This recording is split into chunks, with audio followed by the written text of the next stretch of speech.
Hey everybody, welcome back to the Sasser House. My name is Emily. And I'm Chris.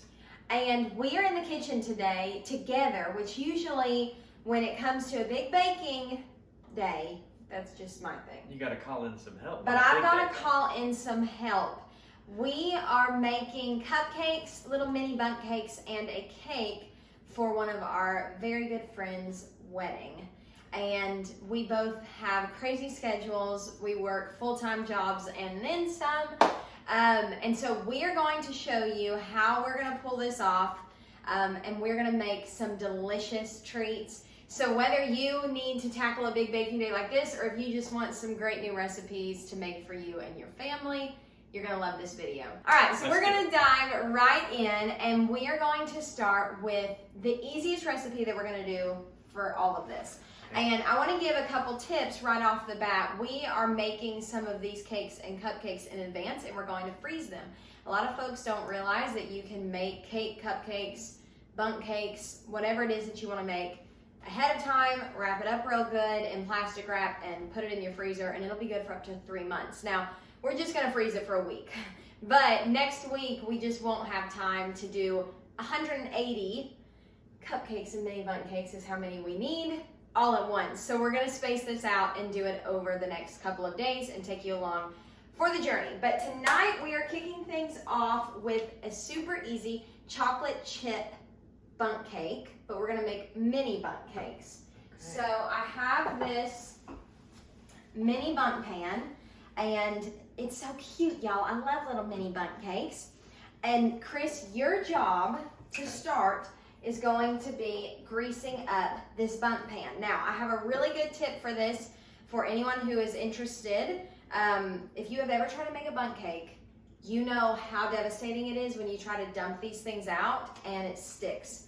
We are not gonna have any stickage today. We don't have time, and we don't have one single cake to lose, all right? So what I do is I make this pan release goo, pretty much is what it is. It's equal parts flour, oil, and Crisco, all right?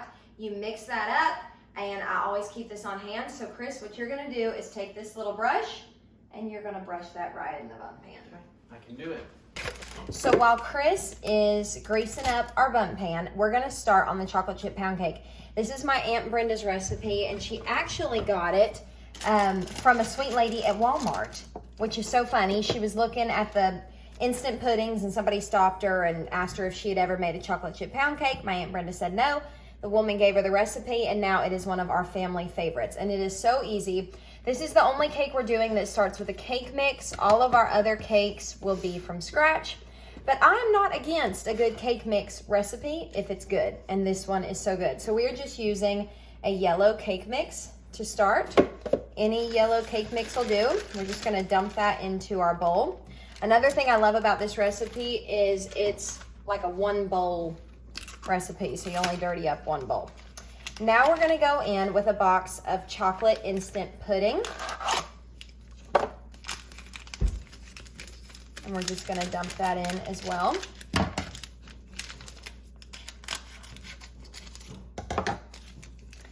And usually my Aunt Brenda makes this pound cake in a large bundt pan, but she's made it in cupcakes before, and you can make it in like a loaf shape. You can do all kinds of stuff with it. And I will link all of these recipes down below. But now we're gonna add in 3 eggs.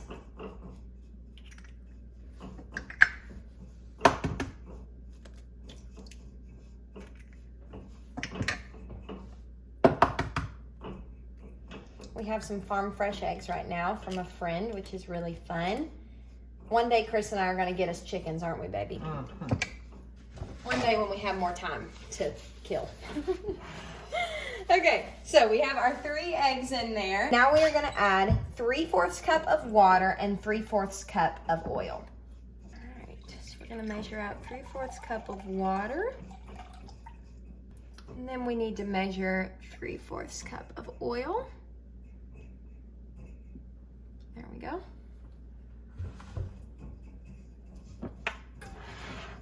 This is one of those recipes that you can just about memorize if you make it enough, and I love recipes like that. You can just pull out without having to get a recipe book out. It's just so easy. Now we need 1 cup of sour cream.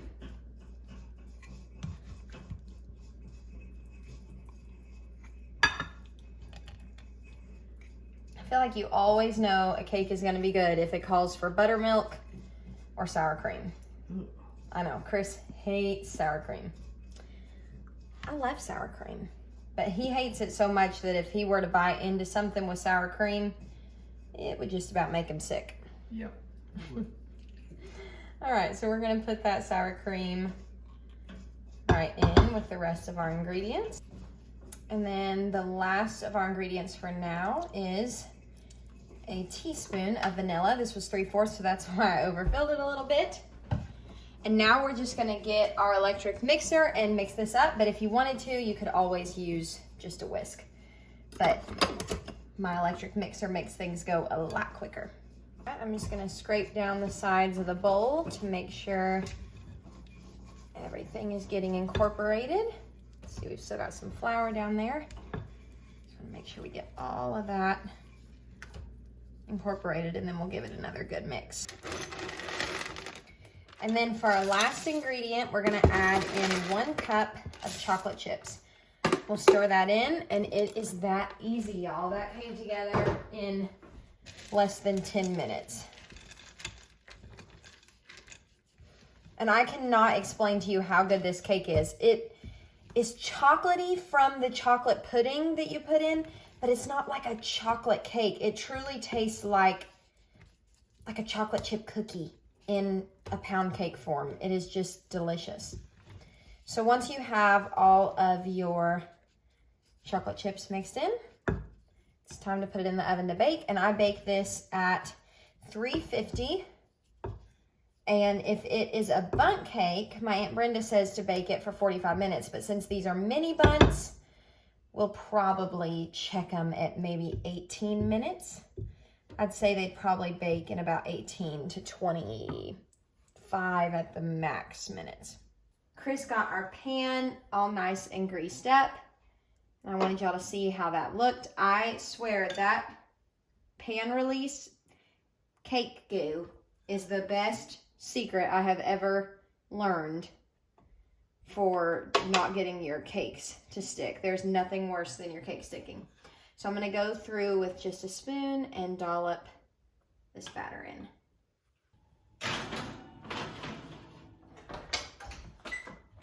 While that first batch was baking in the oven and I already had my bowl that I'd made it in, I thought that the best bet was to go ahead and just make another batch. I have found that when I'm making a mess in my kitchen, it is way easier to just make more while I've got things out, while I'm making a mess, than clean and then come back and make another mess. So we made another batch to put in right after that first batch.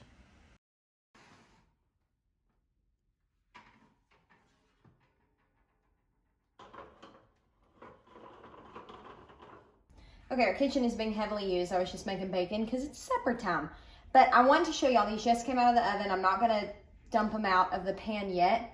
But look, Chris, give them a close-up. Look at how that is not stuck at all. The thing is with this big bundt pan, usually you can take your little cooling rack, put it on top of your cupcake pan or whatever it is you're doing, and flip it over onto your cooling rack. And I cannot do that with this. The parchment paper will catch most of these, hopefully. But we're gonna go ahead and flip these out. I already hear them falling.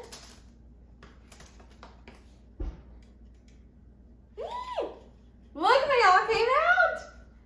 Here, let me put this over here. All right, let's flip them all upright. Actually, let's just get them. Oh my goodness, it smells like a chocolate chip cookie.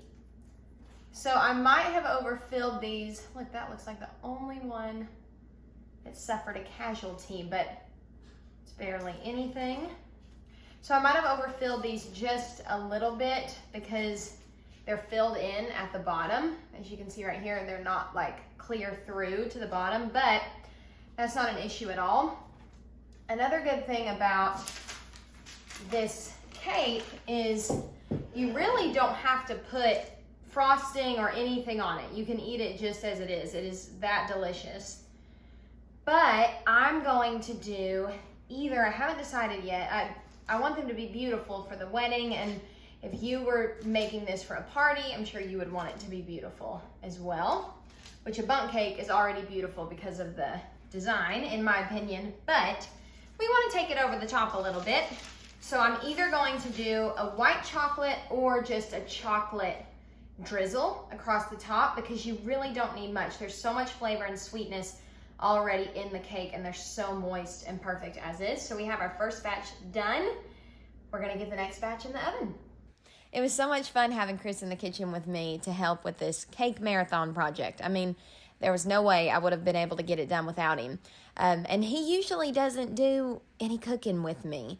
It's not that he wouldn't, it's just that I do most of the cooking.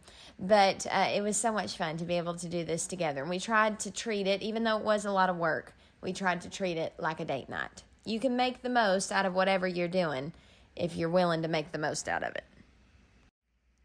Once all of our little bundt cakes had cooled completely, we went ahead and wrapped them up real good in plastic wrap. I froze these on baking sheets so that they would freeze solid first, and then after they were frozen solid, we put them in Ziploc baggies to store in the freezer. I do this that way you don't shove them all in Ziploc baggies and they could get smushed. But this is a great way to bake ahead of time and then pull them out whenever you need them. Next, we're gonna be making my all-time favorite chocolate cupcakes.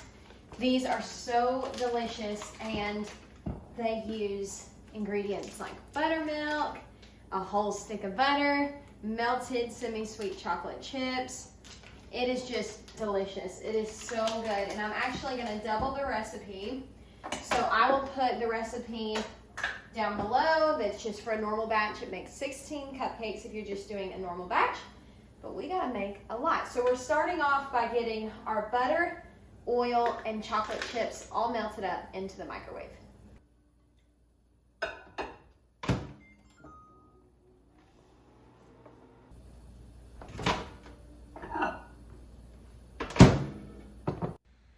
So I melt this mixture for 30 seconds at a time and then give it a really good stir in between. It shouldn't take more than a minute and 30 seconds max.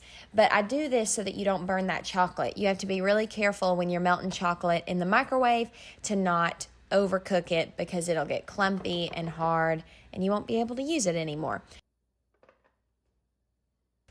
Once it is completely smooth and melted down, you're going to set it aside and we'll get started on our dry ingredients.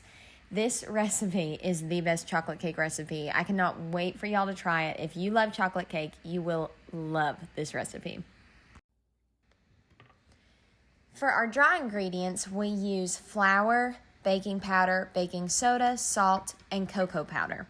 As you can see, I'm almost out of flour. I'm at the very bottom of my little canister, but I'm going to try to use up all that I've got so we don't have a bunch of old flour there at the bottom.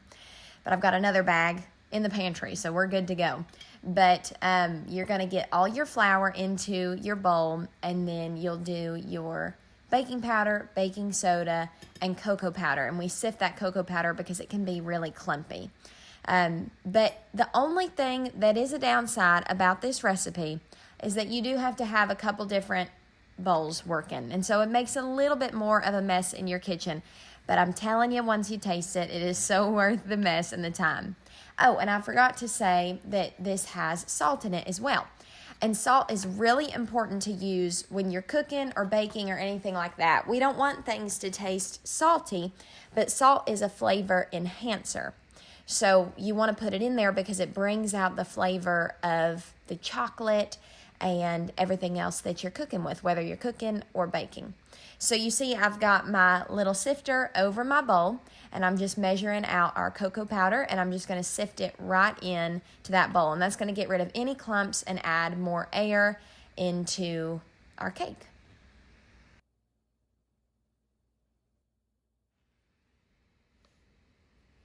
Like I said earlier, I will leave all of these recipes down in the description box below so that you can make these for yourself or your friends and family if you want to. But right here, I'm just mixing up all of those dry ingredients to make sure that they are good and incorporated. Trying to clean up a little bit as I go. I'm curious, do y'all make a big old mess and then clean it all up at one time, or do you try to clean as you go? I'm very inspired by folks that wash dishes and clean the counters as they go. I try to do that, but majority of the time, I am just making a mess. And I don't know how to not make a mess. When you are baking or cooking and you've got all kinds of stuff out on the counter and you're mixing stuff in bowls, I just feel like a mess is part of the territory. So I try not to let it overwhelm me, and I just take care of it at the end. So now we need 4 eggs plus 2 egg yolks. I always feel like in recipes when they call for, you know, just an egg white or an egg yolk, like it's such a waste, but then I have to remind myself that eggs are very affordable.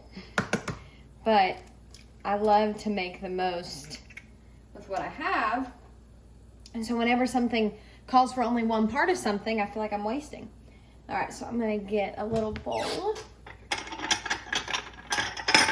to separate our egg white from our egg yolk. All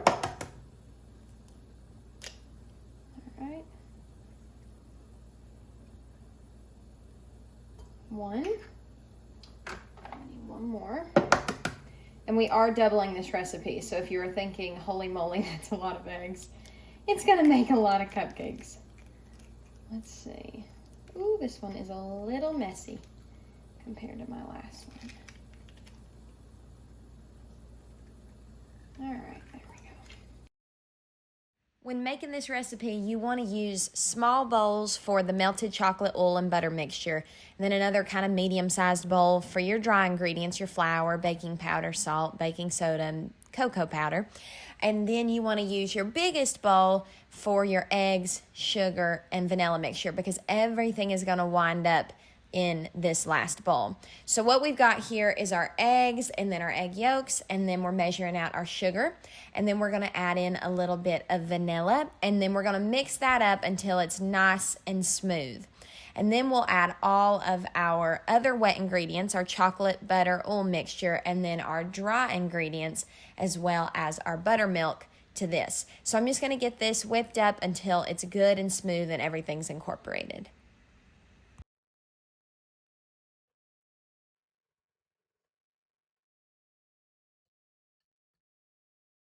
So this is one of those recipes that calls for you to add half the liquid that you're adding and then half the dry mixture.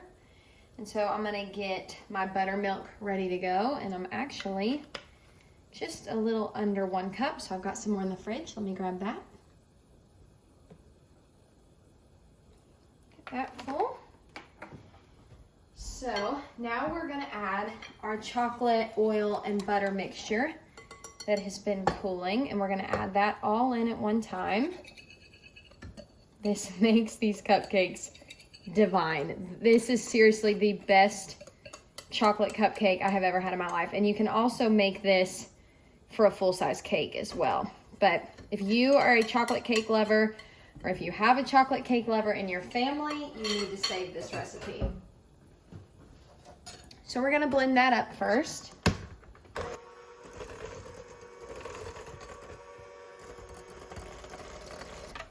And now it's time to add in half of our dry and then half of our buttermilk. So we'll just alternate. So we're gonna start with a little bit of those dry ingredients.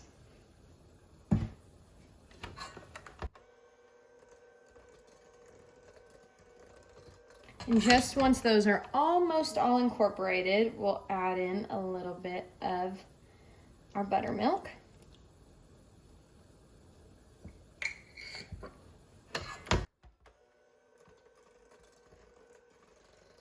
And then a little bit more of our dry.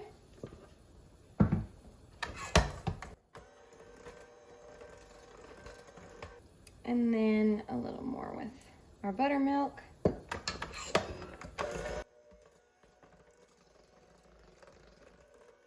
And then the last of our dry ingredients. You can see how deep and rich the color of this batter is getting. It is just beautiful.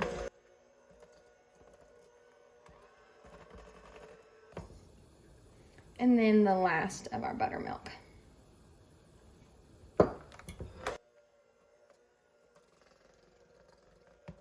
And our last ingredient is hot, hot, hot, like almost boiling water. I don't know the science behind this, but I've done quite a few recipes that call for this. So let's get some really hot water.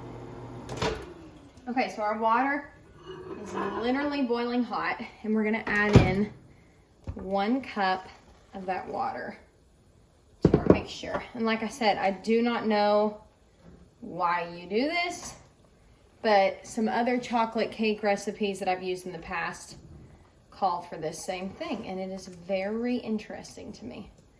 And so you go from a really, really thick, like brownie batter consistency to almost, well, not almost, something a lot runnier.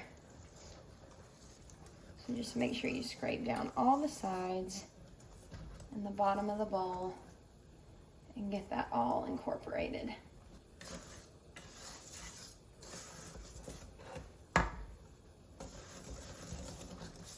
Ooh, this is a lot of batter. So as you can see, it's very runny. And that's what your batter should look like. Let's get these into our tins and into the oven, and then we're gonna get started on our banana cake. I was truly feeling on top of it in this moment. When I was filling up all of these cupcake tins with the batter, and I knew that I made 2 batches, I thought, oh my goodness, I'm so on it. But y'all will see what happens. I have never baked 2 racks filled with cupcakes in my oven, and all of the ones I put on the bottom rack burned, which is so upsetting because I really didn't want to have to remake another batch of chocolate. All right, I have made quite the mess in my kitchen, so I'm gonna take just 5 minutes, get this cleaned up, because a bunch of the stuff we used in the last recipe we'll use in the next one. The next cake is a delicious banana cake with a caramel buttercream, and then we're gonna do a caramel drizzle. We're gonna do these in the Bundt Pan, and y'all have got to try this recipe. It's so good. All right, so we have 24 cupcakes done from our chocolate cake, and unfortunately right here, this mess over here that I have been taste testing the insides of, were all the cupcakes that were on the bottom rack of my oven. And back when I was doing cupcakes and cakes, I would load the oven up like crazy and I would never have any issues. That was at my mama's house. She has an electric oven, and ours runs off of a propane tank. And all of those cupcakes that were on the bottom are burnt on the bottom. That has never happened to me in my entire life. I'm gonna have to look up if that was because it was on the bottom rack, or if my oven is hotter than what it should be. I have no clue. Thankfully, all the ones on the top turned out perfect, but it stinks because there are 12 cupcakes over here that are gonna have to go to the garbage. So that's a little bit of a setback, but I guess I'm glad I learned that now and not later. And the insides taste scrumptious, absolutely delicious. But as you can see, when I open these up, the bottom of the cupcake burned. And I have no clue why that happened. So that's such a bummer. But we're not gonna let it keep us down. We're gonna move right along to the banana cakes. So let's get started. On to the next recipe. I am still so mad that those cupcakes burned on the bottom. I hate wasting stuff, and so it makes me sick to throw 12 cupcakes in the garbage. But can't do nothing about it except learn from it. So let's go ahead and get started on these banana cupcakes. So we're gonna start with our dry ingredient. This calls for 1.5 cups of flour. And if you hear a sizzling or a boiling noise, that is green beans right beside us on the stove. I'm trying to multitask and get those going for supper tonight. If I'm gonna be making a mess in the kitchen and doing big baking days like this, I try to do as much as I can, because I'm like, okay, if the dishes are gonna be dirty and the kitchen's gonna be a mess, might as well get as much done as we possibly can. My 1/2 cup measure is either dirty or still in the dishwasher or something. So there is 2/4 to give us 1.5 cups. And we're just gonna sift our flour like that. Now we need 1.5 teaspoons of baking powder. So there's half, 1.5, a teaspoon baking soda, and 1/2 teaspoon salt. Just like that. And I almost forgot the cinnamon. I don't know about y'all, but I absolutely love cinnamon. Anything that I can put cinnamon in and get away with it, I do it. It's just one of my favorites. I put it in my smoothies. I put it in all kinds of stuff. I'm just gonna combine our dry ingredients so they'll be good to go when it's time to add them to our wet. Now for our wet ingredients, we need to beat the butter and the sugar together. My butter has been in the fridge, so it is still cold and it needs to be room temp. I'm just gonna put it in the microwave at like 5-second increments, turning it after every 5 seconds until it gets soft enough to be room temp.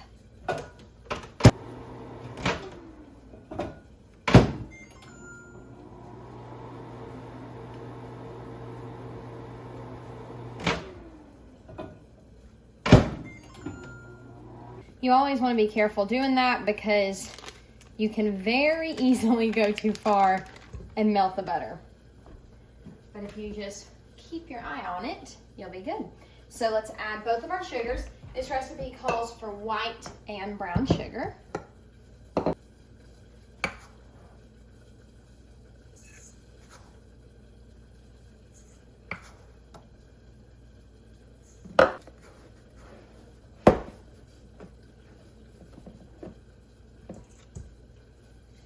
This recipe is like the chocolate cake in the way that you need a couple different bowls, so it makes a little bit of a mess in your kitchen, which sometimes feels like a huge pain, but I promise it's so worth it. Don't be intimidated by making from scratch cakes.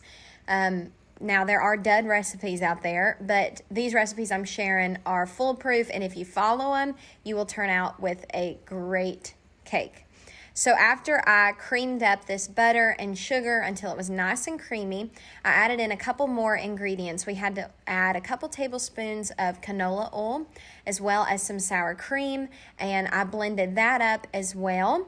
And then we will get another bowl because we have to add in the star of the show, which is our mashed bananas, which just take this over the top. It's like everything that's good about banana bread, but in a cake. Okay, my workspace looks absolutely crazy, and that's because, well, it is. Okay, we are going to mash our bananas. And I actually got these bananas yesterday, but I tried to look for the ripest, brownest ones I could find, because when you're baking, you want to use really super ripe bananas. So after you get your bananas in a bowl, you need to mash them up, and I have got a potato masher that I use, but you can use a food processor. You can even use the backside of a fork. It doesn't have to be anything fancy, but just get those mashed up real good. And then to our egg and sour cream, butter, sugar mixture that we've been combining, we're gonna add our dry ingredients, get those incorporated, and then we're gonna go in with our mashed banana. So if you just continue to alternate those ingredients back and forth and mix those up, it'll turn out perfect.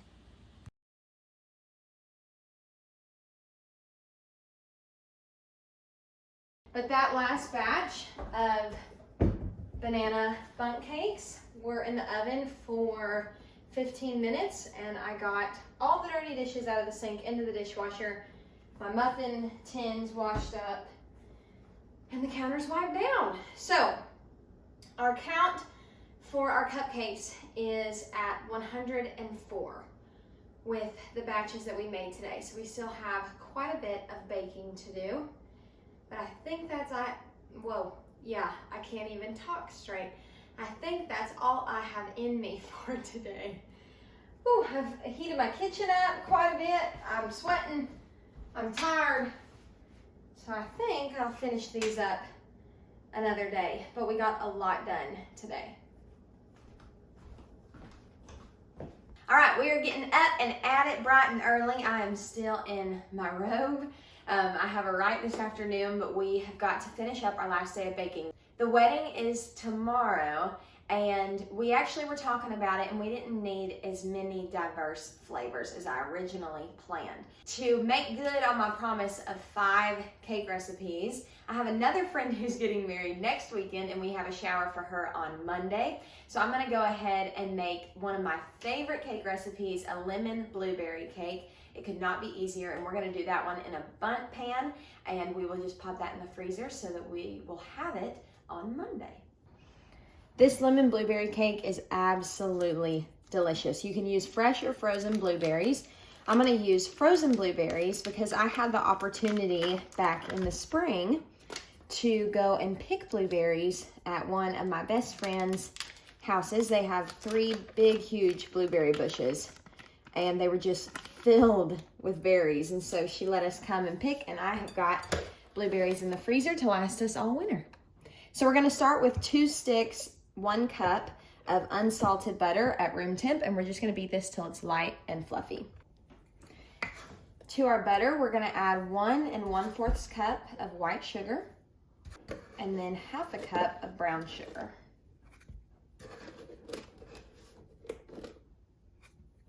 And just mix that up. Now we're gonna add in a whole tablespoon of vanilla, which seems like a ton of vanilla, but that's what the recipe calls for. And then we're gonna add in 4 eggs.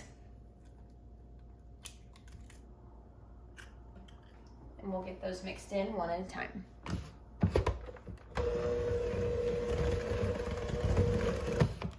So I'm gonna scrape down the sides of our bowl because we've got some leftover butter and sugar up top that we wanna make sure gets well incorporated with everything else. And then we're gonna beat this for about 2 minutes.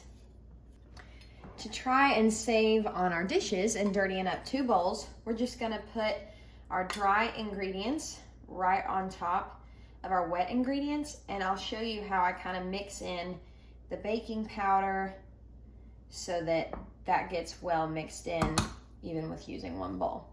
So I am spooning and leveling my flour into our 1 cup measure, and we need 3 cups of flour, and we need to sift it. So we'll just sift it in right over this bowl. I'd be curious to know if y'all use cup measurements or if you weigh in your dry ingredients.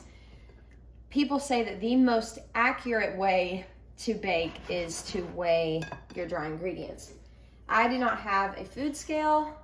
I'm interested in trying to get into it, but it seems like a little bit of a hassle. I'm sure it's not. It's just a new way of doing things, but I've always just used my cup measurements. And so it seems like starting over, but I'm sure it wouldn't be as bad as I've made it out to be in my mind. But what do you do? So we've got our 3 cups of flour. And to this, we're gonna add 1 tablespoon of baking powder. And I just like to add it right on top of my flour. And then a 1/2 teaspoon of salt. And then what I'm gonna do is I'll just take my 1/2 teaspoon measurement and get that baking powder mixed in, and that salt started to mix in with this flour before we mix it with our wet ingredients. So we're gonna mix this on low until it is like barely just combined. So we need 1 cup of buttermilk, 1/2 cup of lemon juice, and lemon zest as well to add to this recipe. If I was smart, I would have juiced and zested my lemons beforehand, but I didn't, so we're gonna do that together now. So to get 1/2 cup of lemon juice, we'll use about 3 lemons. You could always use bottled juice, but then you wouldn't be able to have the lemon zest. And that adds so much flavor to the cake. So I went and got a bag of lemons, and we're just rolling these out to make sure they juice real easy, and I'm going to zest them before I juice them. I'm just gonna add this to my buttermilk And I'm not going to do exact measurements, but we need 2 tablespoons if you want to do exact measurements. I'm just gonna eyeball it. All right, that looks good. Now to juice our lemons, I just have this cheap little juicer that I bought when we first got married, but it works just as good as anything else. So I'm gonna cut these in half and start juicing up these lemons. This is really good because it catches all those seeds, so you don't get any seeds in your juice. So I've got our fresh lemon juice squeeze. We're gonna make sure we've got about 1/2 cup. So there's 1/4 cup, and there's 1/2. Perfect. So 3 lemons gave me exactly 1/2 cup. So now we are, gonna make a mess. I guess is what we're gonna do. Oh, I guess I unplugged that. Hold on. There we go. So now we are going to add in our wet ingredients slowly as we mix.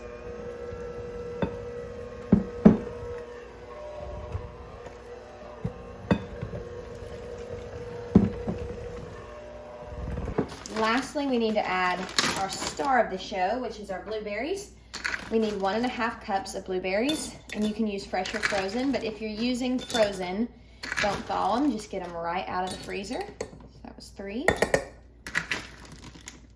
4,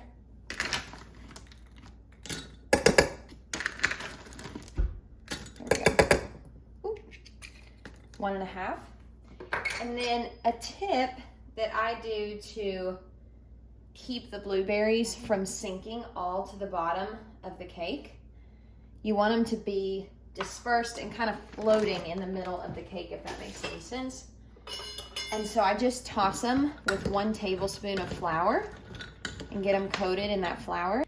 Now we're just gonna gently fold in our blueberries. All right, that looks pretty good to me. We've got our Bundt pan here, and this makes quite a bit of cake batter. I think I might grease up another small Bundt pan, and then I can even incorporate some of these into the wedding mix. That way we don't have any cake going to waste. Just gonna put this in the pan. All right, I think that's about as full as we want this to get.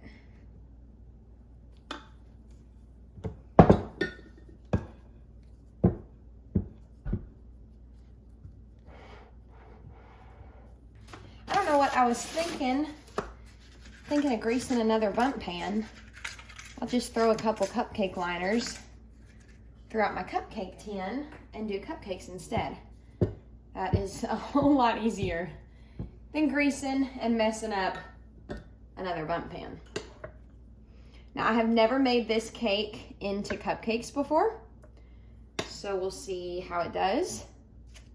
I think some recipes make cake and cupcakes like seamlessly. You can interchange them whether you want a full cake or just to make cupcakes, but I found that other recipes don't work as well. If it's a cake recipe and then you try to bake it up as a cupcake, it doesn't always make the prettiest cupcake. So we'll see how these do.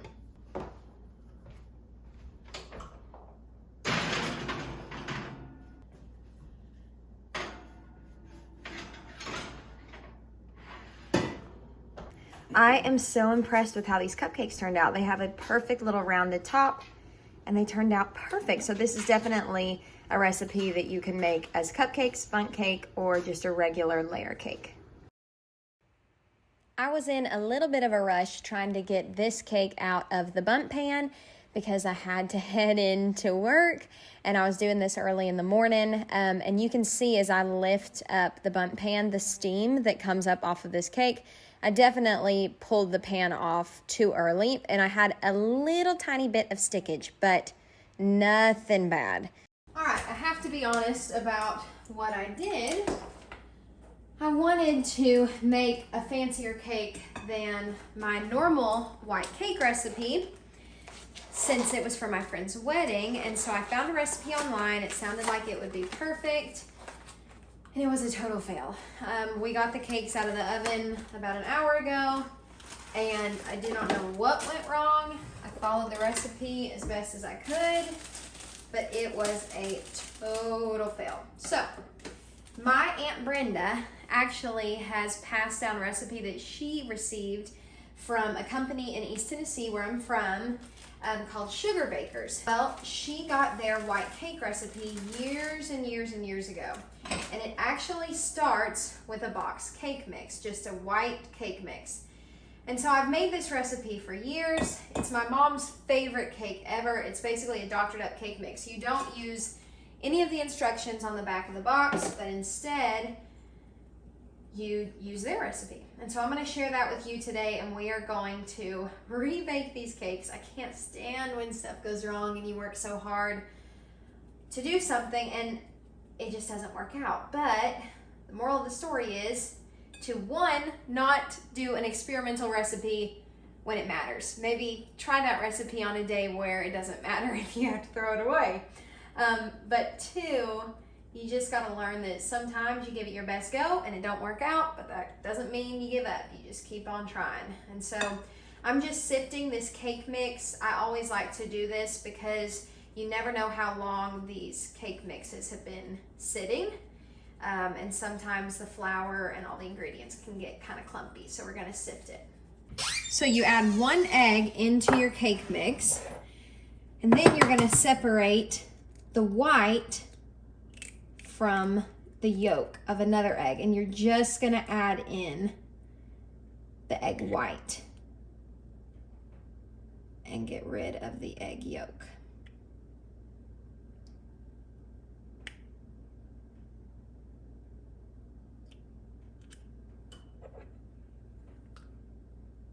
Now we're going to measure out 1 1/3 cup of water. Now the reason I'm doing this separately is my water is coming out of the fridge and it is ice cold. So I want to pop this in the microwave just to take the chill off, because we're also going to add 4 tablespoons of butter, and I don't want the butter to harden up in the cold batter. Okay, we've got our water that's warmed up, and we're going to add in 4 tablespoons of softened butter. Now, I would like for my butter to be just a little bit softer than it is right now, but it has gotten cold in Tennessee and my house is not as warm as it normally is. So I'm just going to cut this up into smaller pieces and drop in our 4 tablespoons of butter. And I'm going to stir that in with our warm water.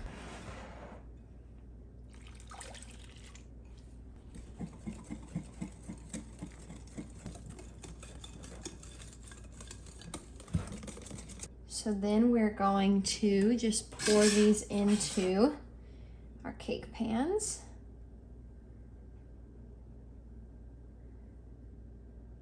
There we go. The same in this one. And this rises up quite a bit. I'll have to make one more batch since we're doing a 2-layer cake. I'll go ahead and pour what's left of this into our other cake pan.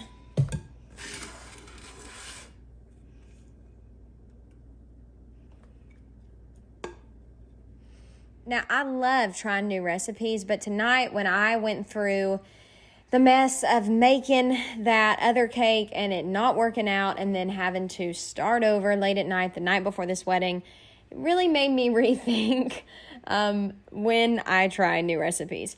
Next time, if I want to try a new recipe, I'll do it when it really don't matter if it turns out good or if it doesn't. And that would be my best tip to you, to try new recipes when a wedding is not on the line. But when a wedding is on the line, go with what you know. It's time to start on our first frosting, and we're going to make our chocolate buttermilk frosting first, which might sound a little goofy to put buttermilk in your frosting, but it's delicious. So we're going to start with 1 stick of unsalted butter. You can use salted if you want, but I always use unsalted and then just add a pinch of salt. So I have this in my KitchenAid with my paddle attachment, and we're just going to whip this until it's nice and light and creamy. So as you can see, our butter is so soft and creamy. That's exactly how you want it. I just whipped mine for, I don't know, maybe 45 seconds to a minute. And now we're gonna add in our powdered sugar. We need 3 cups of powdered sugar total. We're just gonna mix them in 1 cup at a time. Be sure to start low because you can make a mess really quick with this powdered sugar if you whip it too fast too soon. And we're gonna alternate each cup of sugar with a tablespoon of our buttermilk. We'll use about 3 to 4 tablespoons of buttermilk in total. And I want you to see here what the consistency of this frosting looks like.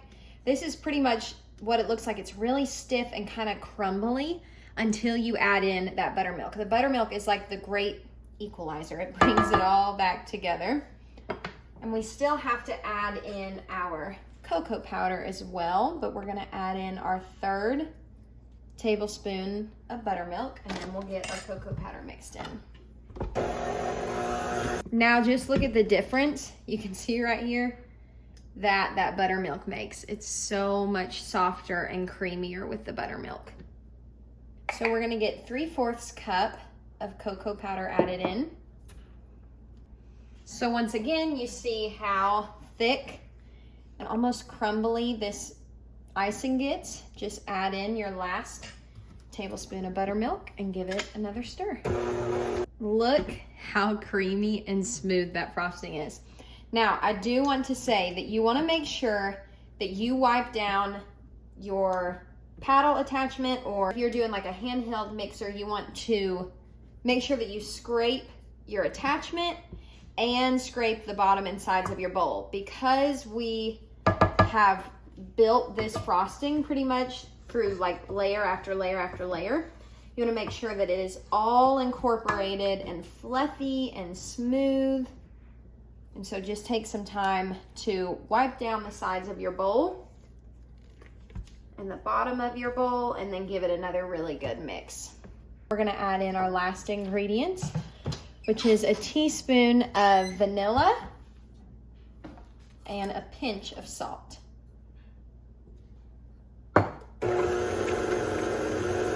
Now these cupcakes are delicious as is, but since these are for a wedding, I want them to be a little bit more special, and I absolutely love, oh, I'm getting ahead of myself. Let's see. I reckon I could just use this sugar. Hold on, we're gonna get messy. I want to do little raspberries to make little hearts on the top of these chocolate cupcakes. What I was trying to say was I love putting fruit with chocolate, especially strawberries and raspberries. So I have a little piping bag here, and this is a reusable one, which these are wonderful, but you can always just use a Ziploc bag that you cut the end off of, or you can buy disposable ones of these at Walmart. You can get them at a craft store. But I would absolutely recommend investing in some type of piping bag because it really helps with decorating. And then piping tips are incredible as well. I'm gonna use a star tip for some of the cakes that we're doing together for this wedding, but today, since the main star of the show is gonna be these cute little raspberries, we're just gonna use this circular tip. But I forgot to put it in before I put my icing in, so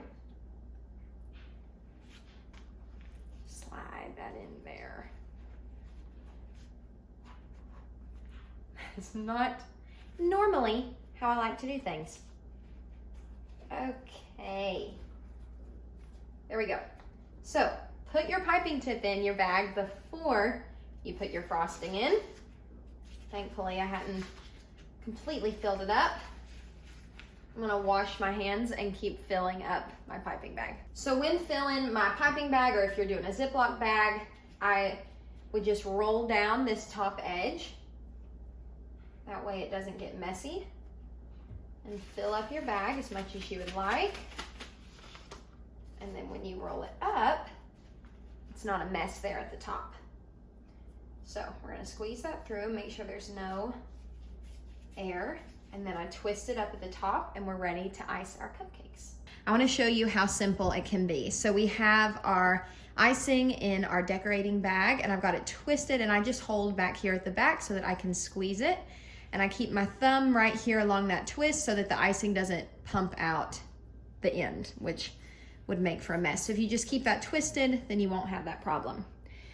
So like I said, our raspberries are the main star of the show. So I just want to do a swirl of frosting. Nothing fancy. We're gonna start at the outside. And we're gonna go right into the center.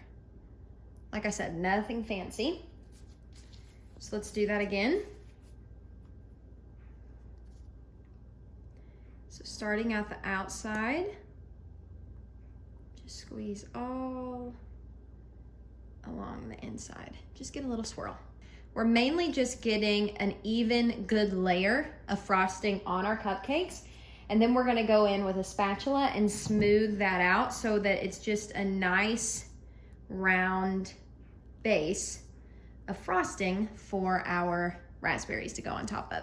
So once you have your base layer of frosting piped on, you're just gonna go in with a spatula and smooth that out right in the center for your raspberries. But see, since we piped it on there, our edges look nice and clean. So I have my berries washed up and dried right over here. And we're gonna let them do all the work for us on this. So you're gonna put one berry with the top side up and the bottom side down. And then you're just gonna go in and press these and it makes a little heart. At least I think it looks like a heart. If you don't think it looks like a heart, it can just look like a cluster of berries. But I think that it makes a really cutie heart. I'm gonna try to get some that are around the same size. Like that. And then to make these even more special, we're gonna do just a tiny dusting of powdered sugar. Just a little. Right on top. I think these turned out so cute. They would be beautiful for a Christmas party or Valentine's or anything like that. So once they were all done, it was time to start on our buttercream. Pretty much going to use the same base of frosting for all of the cupcakes. And it's a very simple buttercream that uses a mix of butter, sugar, and actually pasteurized egg whites, which is kind of like a Swiss meringue buttercream, but also not really. This helps cut down on the amount of sugar you have to use, so you don't have to use as much sugar as you normally would. Most traditional American buttercream recipes call for an insane amount of powdered sugar to get the right consistency, and it's really difficult to not make things overly sweet. So we need 3 cups of powdered sugar. We're gonna sift this into our mixing bowl. And Chris got all of our previous cakes and cupcakes that we had made out of the freezer, and they are thawing on the kitchen table right now. All right, I've added my whisk attachment. And now I'm going to add in 12 tablespoons of our pasteurized liquid egg whites.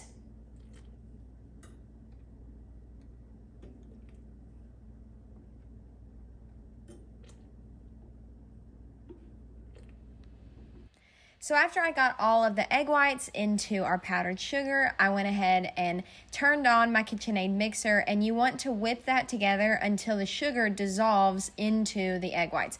So it'll go from a separate mixture with your egg whites apart from your sugar to everything being combined, and for lack of a better term, it just turns into like a goo. But that's when you know that you're ready to add in your butter. I love using this buttercream recipe because it's not overly sweet and it has the most incredible texture. After your egg whites and powdered sugar come together, you want to add in your flavoring. So this is where we're going to add in some vanilla. Now we're going to flavor this frosting some different ways. We're going to add caramel to it later, but Good vanilla base can never do you wrong, all right? Then we're gonna add in a little bit of salt to cut that sweetness, and we're gonna mix that to combine. So if you can remember that you use 3 cups of powdered sugar, then you'll know that all you need is 3 cups of butter. So it's the same amount of powdered sugar that it is to the butter. So you want this to be softened, and just a tablespoon at a time, you wanna slowly add that in to your icing. And as you can see, I didn't bore you through watching all 3 cups of butter being added, but you just want to add that in, and it adds so much volume to your buttercream. Be sure to scrape down the sides and the bottom of your bowl, and you're gonna let this whip for quite some time, like 8 minutes on high, and that's gonna get it to be really smooth, and you won't have any air bubbles when you're trying to ice your cakes. It just makes it really easy to work with. So you can just walk away from it, let your KitchenAid do all the work, and let that icing whip up until it's nice and smooth.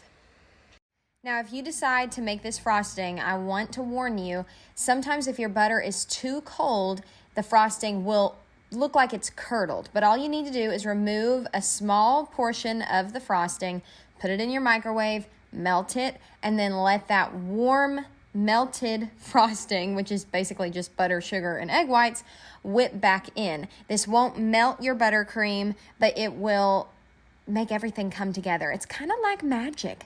I don't know the science behind it, but if you just let that whip up, it is not ruined. It is absolutely normal. It doesn't happen every time, but sometimes it happens, and I wanted to add this in just in case it happens to you. As you can see, once you're done whipping all of this frosting together, you are left with a beautiful, luxurious buttercream. And it's not overly sweet either. It's a wonderful consistency. It's really smooth, but it still holds its shape if you were to pipe with it. It's not too loose that it wouldn't hold its shape. So we're gonna use this as the base of all of our frostings. We're gonna add some caramel to it for our banana bundt cakes. We're gonna just do a chocolate drizzle on top of this on our chocolate chip mini bunts. For the lemon cupcakes that I had extra of this morning, I'm gonna add some lemon zest, unless I get fancy and wanna do some type of blueberry sauce to add in, which I might. I'm still trying to decide. So just like with the chocolate cupcakes that we frosted, I have my piping bag right here, and I have this kind of super star tip. It's not a normal star tip. I know I just called it a super star tip, but you can see it's got all kinds of ridges, and we're gonna use this one to pipe the frosting on our chocolate chip mini buns. I have my frosting, and I've got my mini bundt cakes right here. I'm just gonna ice them right on top of where they sit, and we are just gonna do a beautiful little ring of frosting. So all I'm doing is just adding consistent pressure to the top of this bag where I'm holding it. I'm just squeezing and trying to do the same amount of pressure, and I kind of press down and pull up when I let go of the pressure, and that kind of gives it that nice little star tip at the top. But you can see how quickly this goes and how it's not complicated at all. That little tip does all the work for you. For our banana cupcakes, we're going to do a caramel variation of our frosting.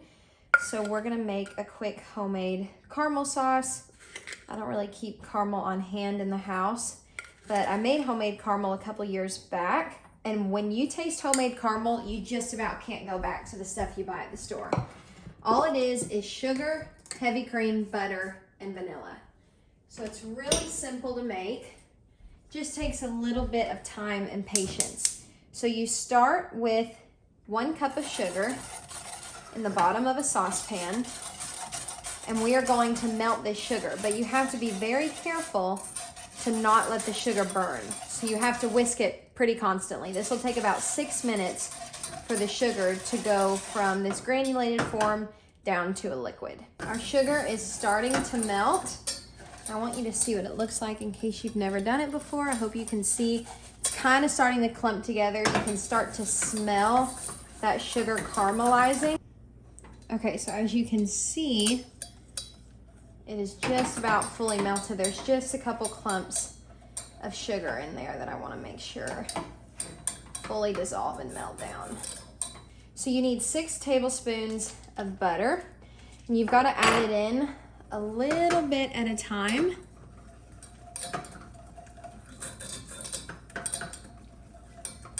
Because you'll see it's going to bubble up quite a bit as we add this in.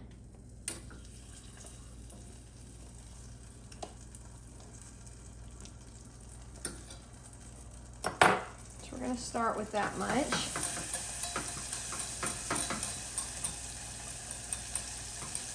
Get that stirred in. And our last step is to add a 1/2 cup of heavy cream. This also causes it to bubble up quite a bit. But we want to make sure all that butter is incorporated first. So we're going to get 1/2 of the heavy cream ready, and like I said, this bubbles up a ton. So you just want to add a little bit at a time. So I just added 1/4 cup for starters.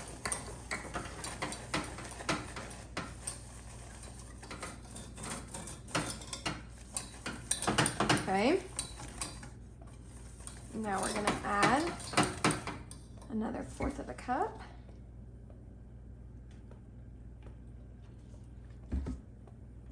All right, so once all of your heavy cream has been added, you're gonna stop and you're gonna let this boil for about 1 minute.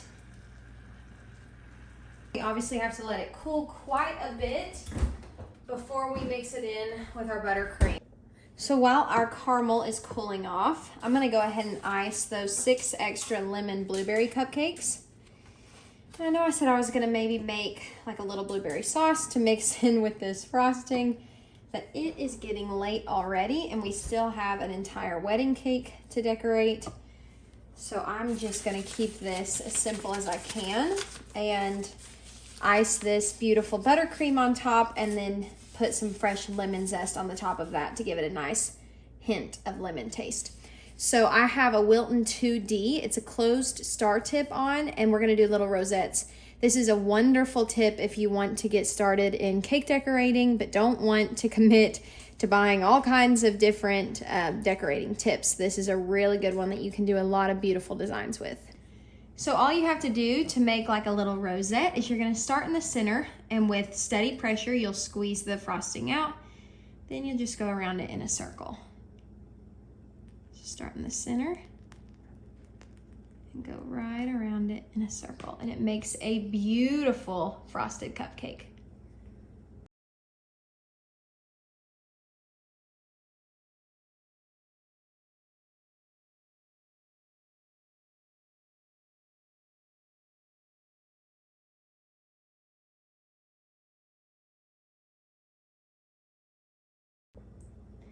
And now, just to give them a little extra something something, I'm gonna go in with some lemon zest right on top. And hopefully that'll be a good indication to someone who is trying to decide what they want to choose at the wedding, that this is lemon.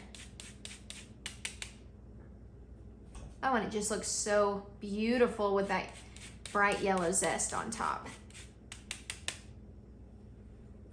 I mean, look at that. Ooh, it's so pretty. So after I got those cupcakes done, the caramel was not quite ready yet to add to the buttercream. And my kitchen was absolutely upside down. So I used that time to try and clean up as many dirty dishes as I can, get them in the dishwasher, get that working for me, because we still had an entire wedding cake to decorate the next morning. And the last thing I wanted to do was wake up to a mess of a kitchen and have to mess it up even more.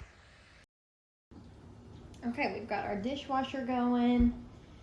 Our cakes are out of the oven. Those will have to be decorated tomorrow. But we've got our banana bundt cakes that we need to get frosted. And so I've had this caramel. Yum, a little treat for me. Had this caramel cooling off in the fridge. And we don't need a lot to flavor this frosting. We're gonna start with that much and stir it in and then taste it and see if we need a little more. I think we may need a touch more. Let's give that a taste test.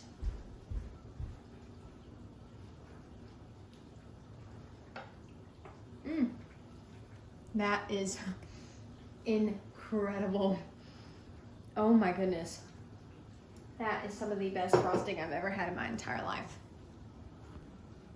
Man, I cannot get over how delicious this frosting is. And I'm gonna use this Wilton 2D tip, the closed star tip that we use to ice these cupcakes right here. And just to show you a close up of what I'm doing, I'm kind of starting in the center and just wrapping around.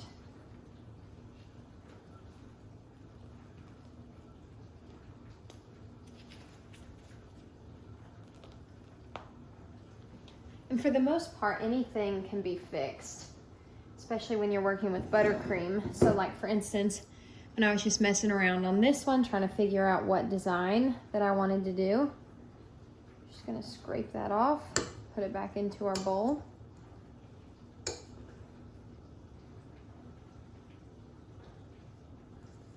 Just like that.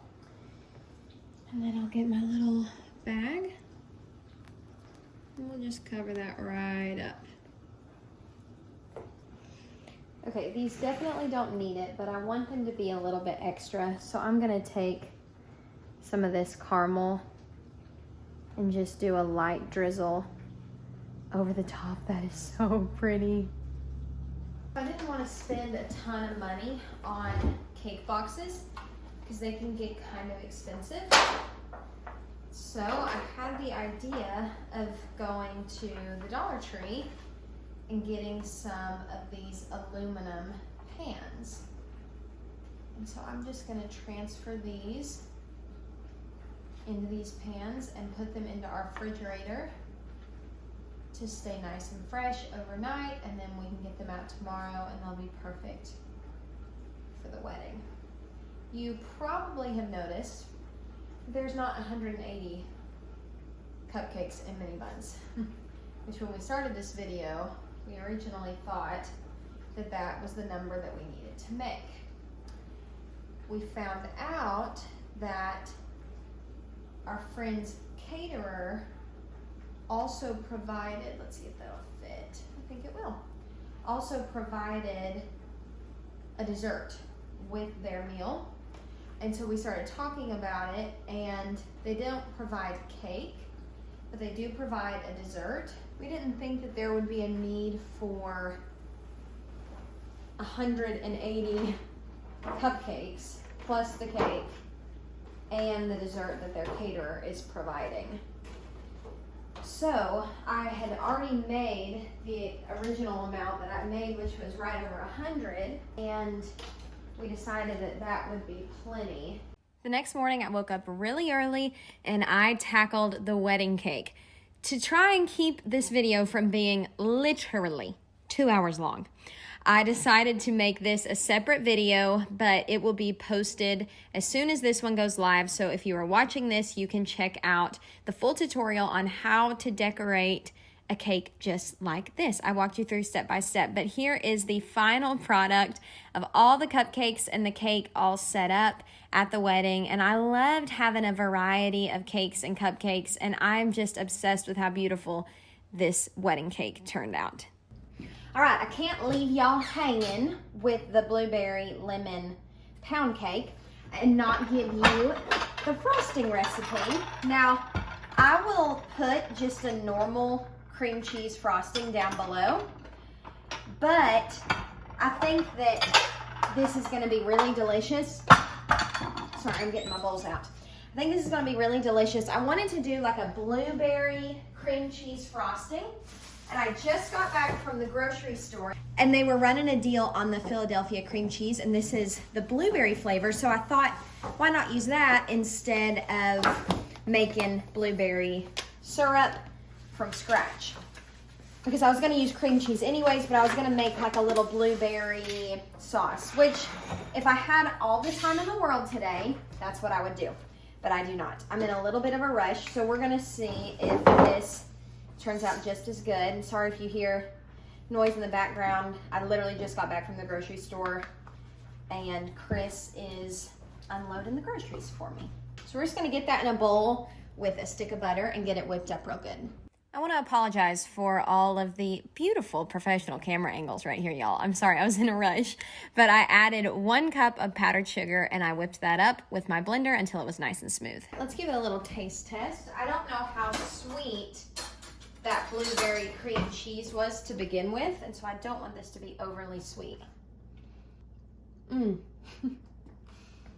Wow. That's pretty good.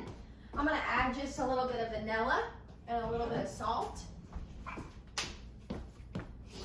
Just eyeball this, a little bit of vanilla and a pinch of salt. That'll be good. Whip that up. I will say, it tastes delicious, but that blueberry flavor reminds me of like a Pop-Tart.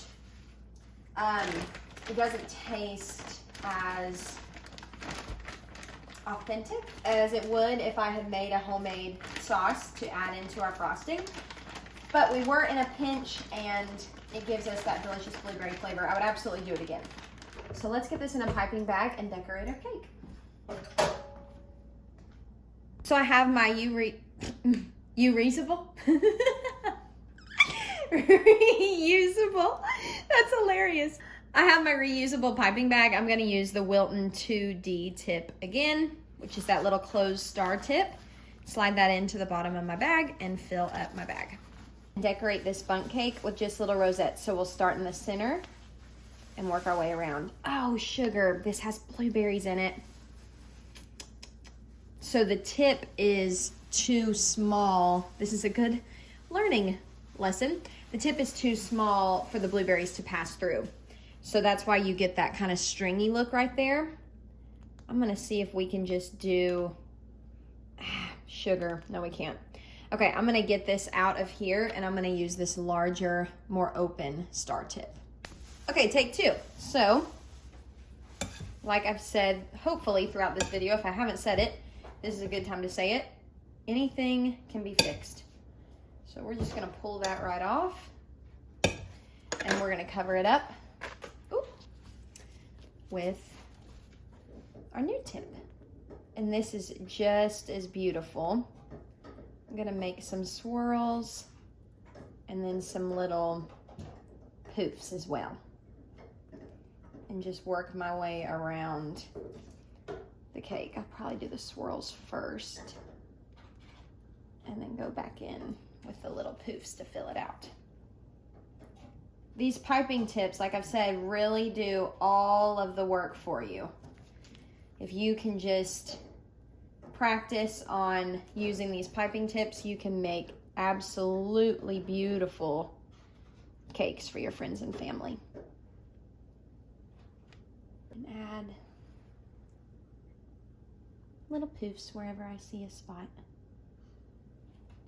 And just because I can't get enough of that beautiful combination of the purpley blue look with the bright yellow of the lemon zest, I'm gonna zest a little bit of this lemon right on top. Ooh, it's so pretty.